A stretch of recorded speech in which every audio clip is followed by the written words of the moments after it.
إن أول بيت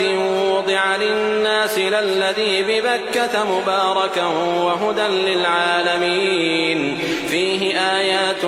بينات مقام إبراهيم ومن دخله كان آمنا ولله على الناس حج البيت من استطاع إليه سبيلا ومن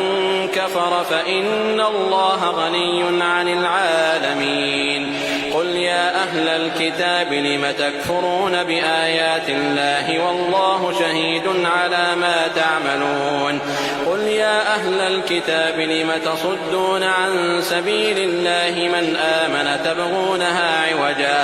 تبغونها عوجا وأنتم شهداء وما الله بغافل عما تعملون يا أيها الذين آمنوا إن تطيعوا فريقا من الذين